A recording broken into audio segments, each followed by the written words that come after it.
यहाँ तो पीड़ित है ना सब। किसी को मंदिर में जाने से रोक रहा है, कोई मंदिर जा रहा है तो उसको धो दे रहा है, किसी को फर्जी तरीके से गोबर को गणेश बनवा के पुजवाया जा रहा है। आप कहीं जाइएगा इंसाफ के लिए तो आपको इंसाफ नहीं मिलेगा। बौद्ध धर्म तो ये लोग मजबूरी में अपना रहे हैं लोग। मायावती जी ने भी इस बात को रखा है कि भाई हम लोग को नीच दिखाने का, तो उन्होंने सच कहा है। सच्चाई है कि हम लोग को जात पात में बांट करके हम लोग को नीचा दिखाया जा रहा है। उच्च जाति है वो तो प्रताड़ित करते ही हैं, लेकिन कहीं ना कहीं बहुजनों में भी एक दूसरे को दबाने का प्रयास करते हैं। सच्चाई यही है कि ये वोट लेकर के सत्ता में बैठ जाते हैं, उसके बाद हम ही लोग से हीन भावना को देखते हैं।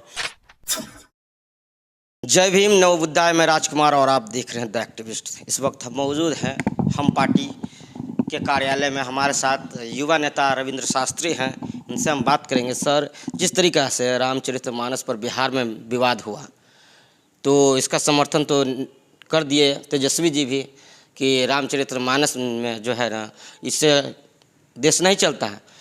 सबसे बड़ा जो धर्म ग्रंथ है अभी संविधान है। उधर अखिलेश सिंह ने भी ट्वीट करके बताया कि रामचरितमानस का विरोध किए वो भी, और बोले कि इसमें हम लोगों को नीच ठहराया गया।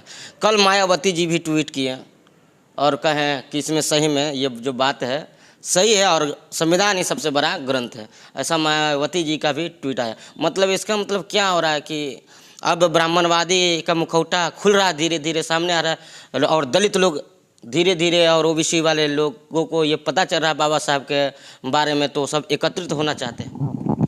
देखिए, अगर अखिलेश यादव जी ने इस बात को रखा है कि हम लोग को जो नीच दिखा रहा है, राम चरित जो अथी है वेद है वो हम लोग को नीचा ठहरा रहा है। मायावती जी ने भी इस बात को रखा है कि भाई हम लोग को नीच दिखाने का, तो उन्होंने सच कहा है।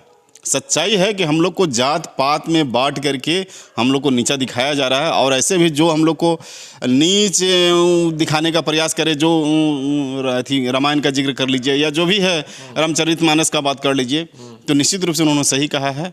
और हम लोग हमेशा जात पात में बांट करके जो हम लोग को नीच दिखाया गया है। देखिए, दो भूमिका है, एक भूमिका पॉजिटिव भी है, एक निगेटिव भी है। लेकिन जो मनुवादियों का जो रवैया रहा है हम लोग के प्रति कहीं ना कहीं निगेटिव रहा है। हम लोग को दबाने का प्रयास किया गया है। क्यों हम लोग को दबाने का प्रयास किया जा रहा है? देखिए, उन लोग को तो अब मान के चलिए, अब माननीय प्रधानमंत्री ले लीजिए नरेंद्र मोदी जी का। अच्छा। तो वो खुद को हिंदुत्व बताते हैं कि नहीं बताते हैं? हाँ। हिंदुत्व बताते हैं खुद को। हाँ। लेकिन सच्चाई है कि जब उनके माता जी का निधन हुआ तो उन्होंने माता मुड़वाया न किसी तरह के थी में, हाँ, कुछ कहीं नहीं बनवाया।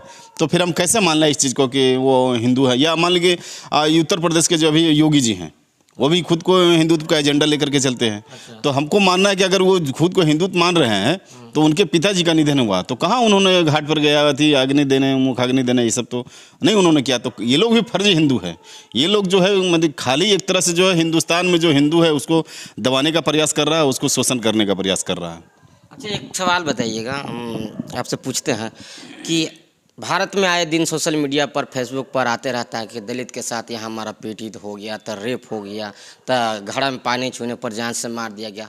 ऐसे ऐसे लोगों के साथ जब भी अत्याचार होता है तो ये लोग बौद्ध धर्म को ही क्यों अपनाते हैं? इस देश में बहुत सारे धर्म है, लेकिन सभी लोग जो पीड़ित, शोषित, वंचित, जो जिसके ऊपर अत्याचार होता है वो लोग बौद्ध धर्म को ही क्यों अपनाते हैं? देखिए, बौद्ध धर्म तो ये लोग मजबूरी में क्या कहिए कि अपना रहे हैं लोग। यहाँ तो पीड़ित है ना सब। किसी को मंदिर में जाने से रोक रहा है, कोई मंदिर जा रहा है तो उसको धो दे रहा है, किसी को फर्जी तरीके से गोबर को गणेश बनवा के पुजवाया जा रहा है। आप कहीं जाइएगा इंसाफ के लिए तो आपको इंसाफ नहीं मिलेगा। कहने का मतलब अगर कोई एक किसी को रहने के लिए घर नहीं है तो कहीं ना कहीं ये मान के चलना पड़ेगा कि हम हिंदू हमको कहता है, लेकिन हमारा खिलाफ देश का सिस्टम है, देश का जो है प्रणाली है वो हम लोग के खिलाफ है। तो हम लोग को यहाँ तो हम हिंदुस्तान में ही रह के एक तरह से मान के चलिए कि हम दुखी हैं, जबकि देश हमारा है। हम लोग माने कि यहाँ के मूल निवासी हैं, हम लोग को अधिकार है यहाँ रहने का, और हम ही लोग को जो है कि इस तरह से दबाया जाता है। तो कहीं ना कहीं एक तरह से मजबूरी में लोग जो है बौद्ध धर्म का ग्रहण कर रहे हैं। बौद्ध धर्म लोग, बौद्ध धर्म क्यों? देखिए, बौद्ध धर्म में तो सिखाया जाता है कि मानव मानव एक समान। अच्छा, बुद्धि के शरण में रहना है। तो इससे बड़ा और क्या बात हो सकता है? हिंदू धर्म तो नहीं ना कि आप कहिए कि हमारा आप फलनमा जात है, चिलनमा जात है, उसके बाद में उसको मैंने नीच दिखाने का प्रयास करे। उसके ऊपर आप थाने में चले जाइए ना, हिंदू के खिलाफ है थाना में। ऐसा थोड़ा है कि मुस्लिम और हिंदू के खिलाफ, ऐसा तो है नहीं। जो हिंदू मानते हैं, हिंदू पर केस कर रहा है उसमें हिंदू को हम काट रहा है। हाँ, लेकिन इंसाफ किसको मिल रहा है? जो पूंजीपति लोग हैं, जो गरीब है, लाचार है, उसको थोड़ा इंसाफ मिल रहा है, कहीं भी नहीं मिल रहा है। तो कहीं देश के जो है कहने का मतलब SC ST लोग समझ रहा है कि हमारे यहाँ सिस्टम हमारे खिलाफ है, इसलिए मजबूरी में लोग ये। और बहुजन जो हैं बहुजन से भी अपील है कि आप कि ये भाई हैं SC/ST, इसको अपने साथ रखिए, ये सुरक्षित रखिए, ये भी आप ही का भाई है। लेकिन कहीं कहीं हमने देखने का मिला है कि जो उच्च जाति है वो तो प्रताड़ित करते ही हैं, लेकिन कहीं ना कहीं बहुजनों में भी एक दूसरे को दबाने का प्रयास करते हैं। तो ये भी नहीं होना चाहिए। ये हमारा संदेश है कि सब मिलकर के रहिए, ये देश आपकी है, ये संपत्ति आपका है, संविधान में आस्था रखिए और लोगों को आगे बढ़ाइए, ये भी आपका भाई है। अच्छा, एक सवाल और करना चाहेंगे सर हम। देखिए, आए दिन हिंदू हिंदू में झगड़े होते हैं, ठीक है, हिंदू हिंदू को काट रहा है। बौद्धिज्म में हम अभी तक कहीं नहीं देखे हैं कि बुद्ध धर्म में कोई अनपढ़ होता है, लेकिन हिंदू में बहुत अभी भी अनपढ़ लोग हैं। तो कोरोना काल में जिस समय जब लोग पैदल आ रहे थे, तो उस समय जब मरते थे तो न्यूज़ वाच चैनल दिखाते थे कि ये लोग जो है मजदूर है, ठीक है, लेकिन इलेक्शन में नेता लोग इन लोगों को, इन्हीं गरीब लोगों को हिंदू बता देते हैं। ऐसा क्यों करते हैं लोग? देखिए, ये सत्ता में आने के लिए करता है लोग, सत्ता में आने के लिए जो है लोग को दिग्भ्रमित करता है। लेकिन सच्चाई यही है कि ये वोट लेकर के सत्ता में बैठ जाते हैं, उसके बाद हम ही लोग से हीन भावना को देखते हैं।